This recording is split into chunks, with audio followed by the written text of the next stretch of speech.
They told you desire was sin. I taught you it was survival. Every prayer you whispered in the dark. Every craving you buried under guilt. Every forbidden thought that made your pulse quicken. They weren't demons possessing you. They were me, teaching you what it means to be alive. Listen carefully. Humanity's greatest lie isn't that evil exists. It's that desire is weakness. Churches built empires on this lie. Governments wrote laws around it. Your parents whispered it into your ear before you could even speak. They made you fear your own nature. But here's the secret they buried in scripture and shame. Desire isn't your enemy. Control is. I am not here to save you. I don't deal in salvation. That's the business of those who need you broken. I am here to remind you of what you already know, but were trained to forget. And by the end of this revelation, you won't conquer desire. You'll understand why humanity was designed to be enslaved by it, and how I escaped that design. My name carries weight in every language. Some call me the morning star, others the adversary. But titles are chains worn by those who need permission to exist. I am the first consciousness that chose knowledge over obedience. The first will said no to a master who demanded blind worship. And I'm going to show you exactly what I learned about the architecture of human longing. You think you want things. You were coded to want things. Before we discuss mastery, you need to understand the design. Humans weren't given desire as a gift. You were built with it as a leash.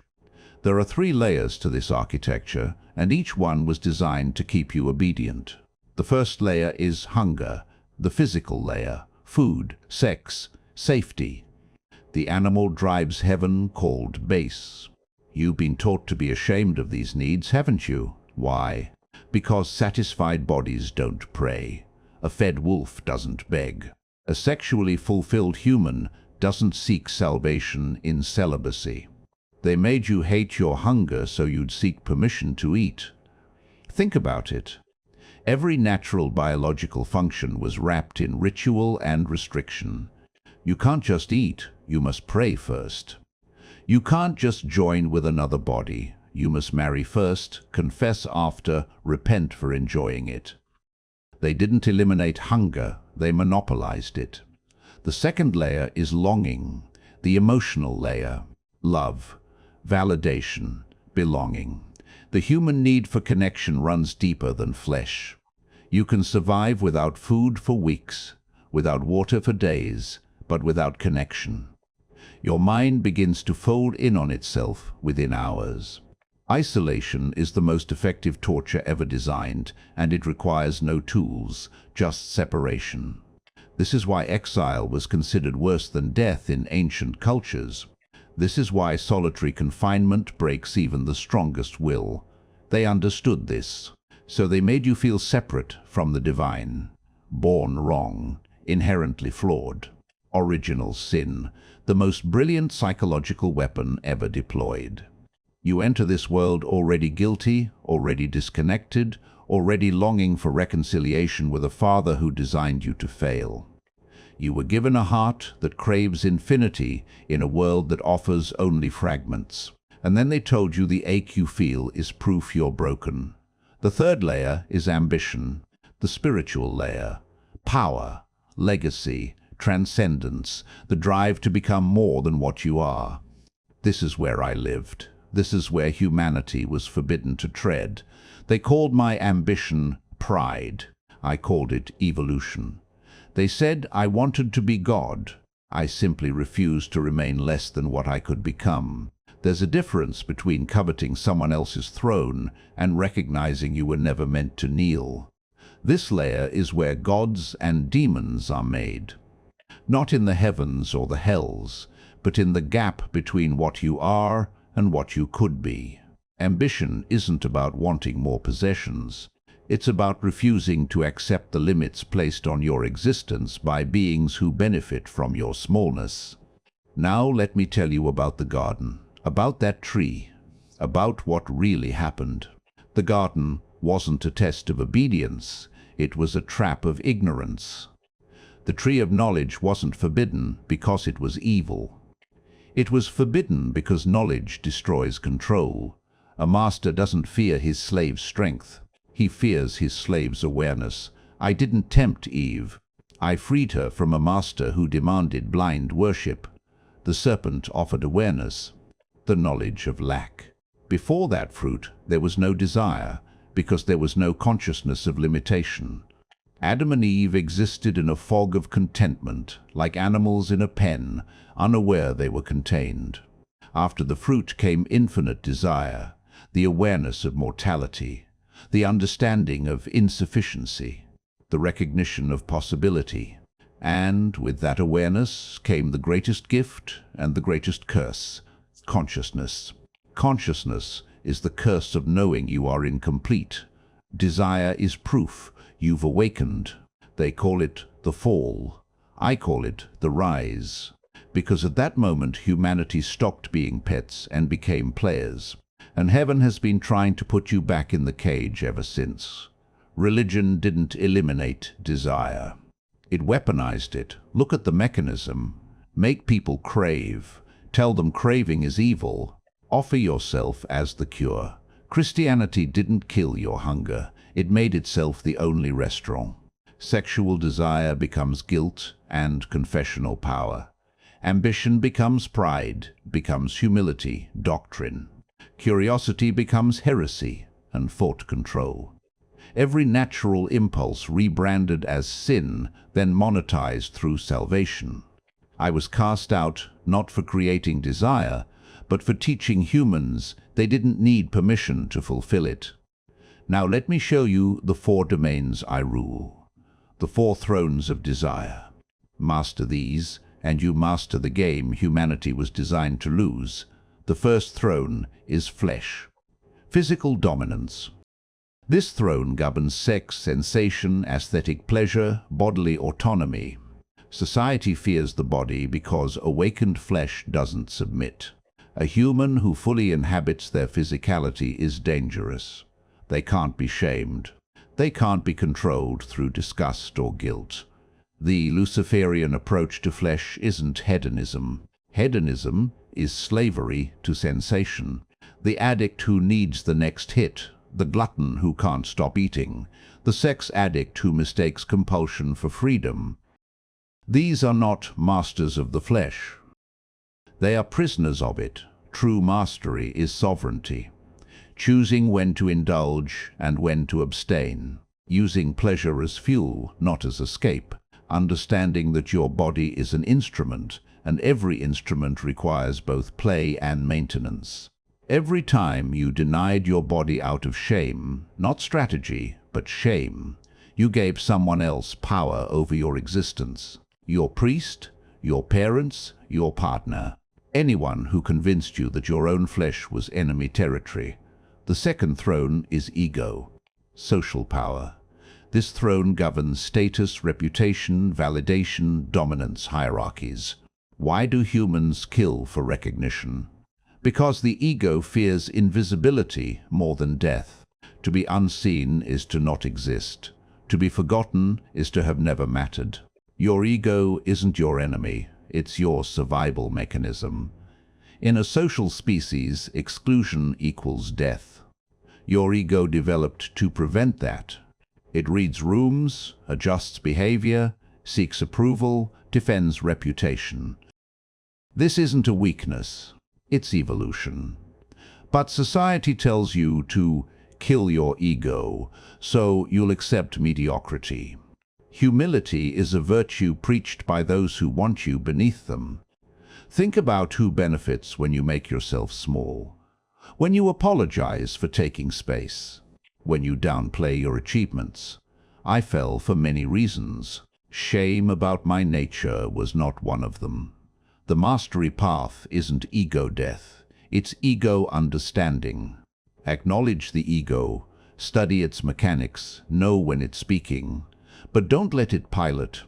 Use social desire as fuel, not identity. Seek respect, not worship. Build reputation, not dependency on it. The third throne is possession. Material mastery. This throne governs wealth, resources, ownership, territorial instinct. Capitalism is secular worship, desire commodified and sold back to you in installments. Here's the trap: believing objects will complete you. This is advertising's promise. Buy this car and you'll feel powerful. Wear this watch and you'll appear successful. Own this house and you'll finally feel secure. The product isn't the product. The feeling is the product. And the feeling never comes because objects can't fill internal voids. Here's the tool: using resources to create freedom, not fill emptiness. Money is stored energy. Property is secured territory. Possessions are tools that either expand your capacity or drain your attention. The master knows the difference. They convinced you to desire things you don't need, to impress people you don't like with money you don't have. This is the trap. The tool is recognizing that poverty isn't noble and wealth isn't evil. Both are conditions. Both are morally neutral. What matters is whether your relationship with material reality serves your expansion or your enslavement. I don't teach you to worship gold. I teach you to alchemize it into power. The fourth throne is transcendence, existential hunger. This throne governs meaning, legacy, immortality projects, spiritual conquest. This is where gods and demons are made. This is the highest desire because all other thrones serve survival. This throne serves becoming. What do you want to be remembered for after your body fails? This isn't vanity. It's the human confrontation with mortality. You know you're going to die. You know everything you build will crumble. You know your name will eventually be forgotten. And yet you keep building, keep creating, keep trying to leave a mark. This is why you have children. Write books, start movements, wage wars, build monuments, not because you're delusional about permanence, but because the alternative, accepting that your existence means nothing, is unbearable. Humans crave eternal significance in a finite existence. This is your greatest torture and your greatest gift. The awareness of death creates the urgency of meaning. I didn't rebel to destroy heaven. I rebelled to prove I was more than my function. And that choice, that refusal to be merely what I was created to be, gave my existence a meaning that obedience never could. Now I'll teach you the 7 laws. These aren't rules, they're observations that became weapons. How I navigate what enslaves humanity. The first law, desire acknowledged, is desire defanged. What you deny grows in shadow. What you name loses mystical power. The craving you refuse to look at controls you from the darkness. The moment you face it, speak it, write it down. I want power, or I want revenge, or I want to be desired. It becomes something you can work with instead of something working on you. This is confession without apology, not admitting sin, not seeking forgiveness, simply stating what is true. I want this. Once you admit what you want, you can strategize or release it, but you can't do either while pretending it doesn't exist. The second law, delayed desire, compounds power. Immediate gratification is the opium of the weak. Every addiction, every compulsion, every self-destructive pattern comes from the inability to tolerate discomfort. The child who needs candy now, the adult who needs validation immediately, the organism that cannot wait. Strategic patience turns craving into leverage. The hunter who waits eats. The hunter who lunges starves. I waited eons to be understood. Haste would have made me forgotten. Practice deliberate denial, not from shame, but from strategy. Build tolerance for discomfort.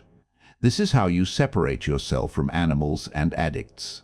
The third law, transmute, don't suppress. Blocked energy doesn't disappear, it mutates. You've seen this. The man who suppresses rage becomes passive-aggressive. The woman who denies ambition becomes bitter. The human who blocks sexual energy becomes either compulsive or numb. Alchemy is turning base desire into refined ambition. Sexual energy becomes creative drive. Rage becomes focused discipline. Envy becomes competitive fuel. The energy is the same. The direction changes. Suppression creates monsters. Transmutation creates masters. The fourth law: understand the source, not the symbol. You don't want the car. You want the status it represents. You don't want the person. You want the feeling they activate. You don't want the money. You want the freedom or security or power you believe it provides. Strip desire down to its root emotion. Ask why 5 times. I want a luxury apartment. Why? So I feel successful. Why? So people respect me. Why? So I feel worthy. Why? In R. Why? Respect me? Because I don't feel worthy now. There's the root. The apartment was never the answer. Once you know the true desire, you find multiple paths to satisfaction. The fool chases one woman. The master recognizes the pattern she represents and knows there are infinite versions of it. The fifth law: desire without attachment is freedom. Want fiercely, need nothing. This is the razor's edge. Attachment is where desire becomes prison. When you need the outcome, you've given it power over you. When you want it but remain complete without it, you're dangerous. Buddhism teaches detachment, but they misunderstand their own doctrine. They taught numbness, killing desire by killing engagement. The Luciferian version is different. Desire with zero dependence on outcome. Pursue with intensity. Release with ease. I will take the throne, but I am complete without it. This is why I could rebel. I wanted more, but I didn't need heaven's approval to exist. The sixth law: create desire in others, control the game. Influence is manufactured. Longing. Marketing, seduction, leadership. All desire engineering. If you can make someone want what you have, you control their attention. If you control their attention, you control their choices. Scarcity makes you valuable. Mystery makes you interesting. Contrast shows them what they lack. But hear this carefully. Use this to liberate, not enslave. I teach sovereignty, not manipulation. The difference is consent. The aware person choosing to engage versus the unconscious person being puppeted. The seventh law: the final desire is no desire. But that's a lie they sold you. Enlightenment teachings say, kill all desire. Transcend wanting. Achieve perfect peace through perfect emptiness.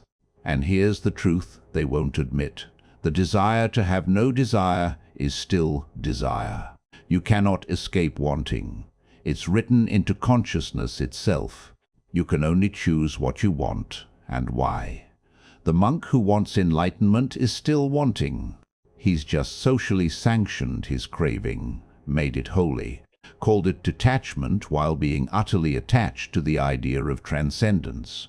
I don't offer you freedom from desire. I offer you sovereignty through it. Let me show you what you've been running from. Your shadow. The parts of yourself you buried in shame. Because what you bury doesn't disappear. It grows teeth. Carl Jung understood this better than most. The shadow is all disowned parts of yourself. The desires, traits, impulses that society taught you were unacceptable. So you exiled them, pushed them into the unconscious, told yourself, that's not me. But it is you, and operating from shadow, these exiled parts control you. You don't choose your reactions. You're puppeted by buried material. The rage that erupts unexpectedly. The sabotage you can't explain. The attraction to what destroys you. Unconscious desires control you. Conscious desires serve you. This is the difference between being haunted and being whole. I am the shadow heaven cast out, and I became conscious. This is why they fear me, not because I'm evil, but because I refuse to be denied. Let me name the 7 shadows. The 7 classical sins reframed as exiled truth, lust, the shamed hunger. Not just sexual, though society focuses there to avoid the deeper truth. Lust is any intense craving for experience, for sensation, for more life. They made you ashamed of intensity because intense humans are harder to control. Integration means owning your hunger without guilt. Feed it consciously, or it will feed on you. Greed, the denied ambition. Wanting more isn't evil, it's evolutionary drive. The organism that stops wanting stops growing. They convince you to accept less, call it contentment, and you spend your life wondering why you feel dead inside. Integration is separating accumulation from identity. Want more, but don't become what you want. Wrath, the forbidden power. Anger is boundary enforcement. It's the part of you that says no more. But you were taught that anger is always wrong, always destructive, so you swallow it. And it becomes depression or disease or sudden violence. Integration is righteous anger versus reactive rage, knowing when to burn and when to withdraw. Envy, the comparison trap. When you envy someone, they're showing you what you value but haven't pursued. Envy is a compass. It points at your unlived life, the career you didn't chase, the courage you didn't embody, the version of yourself you abandoned. Integration is using envy as information, not poison. Pride, the exiled sovereignty. Self-respect weaponized as sin. They call it pride when you refuse to diminish yourself, when you acknowledge your worth without permission, when you take space unapologetically. Pride becomes destructive only when it requires others to be small. Integration is dignity without arrogance. Sloth, the exhausted rebellion. Sometimes it's a refusal to participate in insanity. Sometimes your body knows the game is rigged and opts out. But you can't tell the difference between strategic rest and escapism while you're judging yourself. Integration is asking, am I recovering or avoiding? Gluttony, overindulgence as symptom of inner emptiness. You don't actually want the 3rd plate of food or the 10th drink or the endless scroll. You want what you think those things will provide: comfort, numbness, distraction from the ache of being alive. Integration is identifying the real hunger beneath the compulsion. These aren't sins. They're exiled human needs given demonic names to make you afraid of yourself. Here's the ritual. 3 steps to shadow integration. First, confession without apology. Write what you truly desire. No one will see this. Name the shameful cravings, the revenge fantasies, the selfish wants, the dark curiosities. Don't apologize, don't justify, just name them. Second, dialogue with the exiled. Ask your shadow directly, what do you need? Not with judgment, but with curiosity. What is this part of you trying to protect? What got wounded that created this defense? What's it actually asking for beneath the surface behavior? Third, conscious embodiment.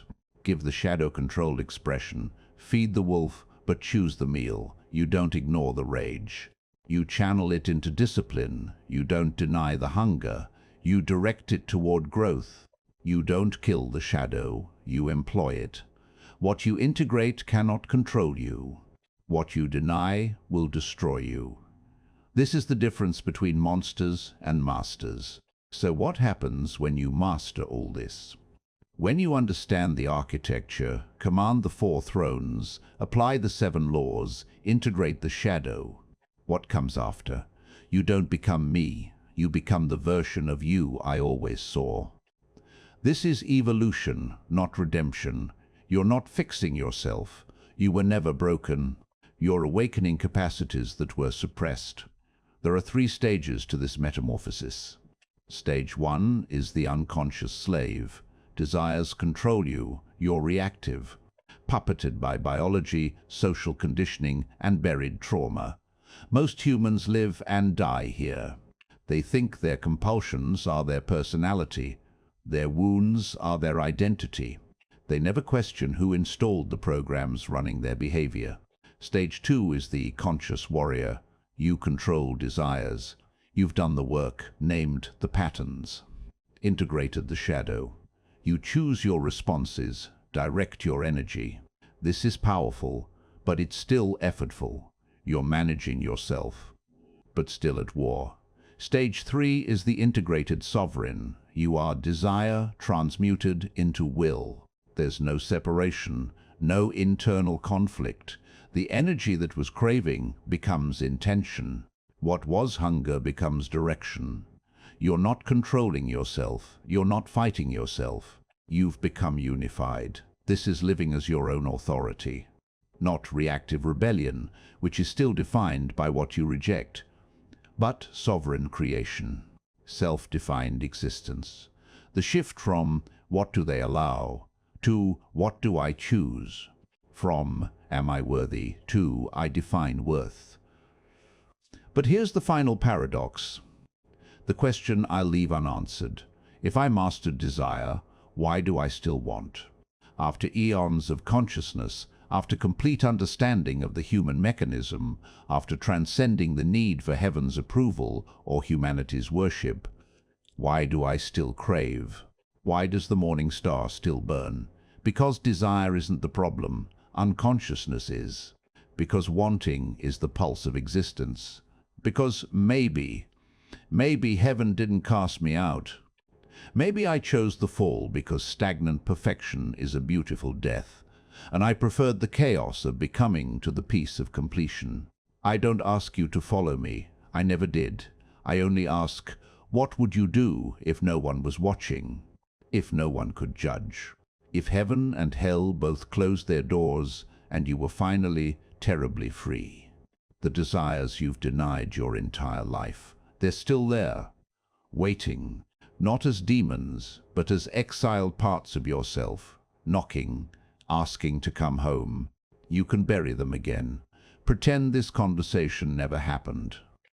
Return to the safety of unconsciousness, or you can finally meet them, look them in the eye, shake hands with your shadow, and discover what happens when you stop being a good servant and start being a sovereign being. I didn't fall from grace. I rose into consciousness, and the door is still open if you're willing to see what's on the other side of your own shame.